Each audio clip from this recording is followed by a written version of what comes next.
Welcome to Brain Vision. In part A, we're asked to draw a free body diagram after the floor is dropped. And so if this is a person, represented as a point dot, we have a friction force, a static friction force keeping them from falling. So it's pointed in the upward direction. We have the mass times gravity pulling them down. And we have a normal force pulling them inward. So this is the free body diagram. For part B, we want to find the coefficient of static friction so that they do not fall. Before we do this, let's go ahead and write out the form for the radial acceleration. Since this is moving in a circle, it will follow this law. Also, we want to figure out the actual velocity that they're moving around this thing. We're told that they traverse 0.6 revolutions in a second, but we want to convert the revolutions into meters. And the way we do this is by noting that one revolution gives us 2 pi r meters, since 2 pi r is the circumference of a circle. And so we're given r, and so when we plug that in and solve for v, we get 9.425 meters per second.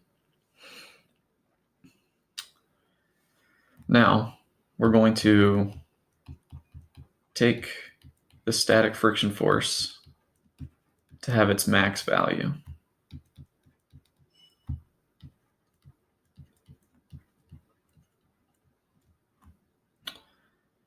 So Fs is equal to mu s times the normal force.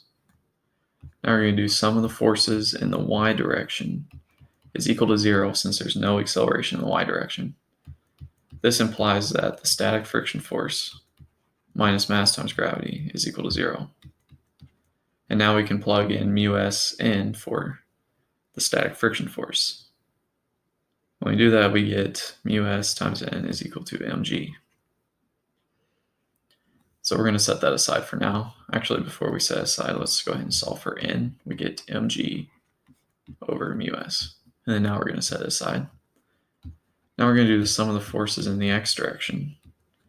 In this case, it's not equal to 0 since there's an acceleration in the x direction. Since the only force in the x direction is the normal force, we can say this. And now the acceleration in the x direction is actually in the radial direction since this is moving in a circle.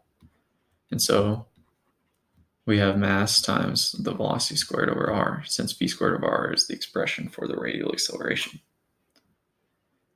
Now we have this for n, and then on the first page, we also have this for n. So we can equate them to each other. And when we do that, we get mg over mu s, this is the expression on the other side, is equal to mv squared over r. And we can solve this for the static friction coefficient. We get r times g over v squared. Plugging in r, g, and our v that we found earlier, we get that it's equal to 0.28. So that is mu s. The last part is asking whether or not this expression depends on mass. And we see that the mass actually canceled out, and so it is not dependent on mass. Mu s is not a function of mass, which you can write this way. And that's the final answer.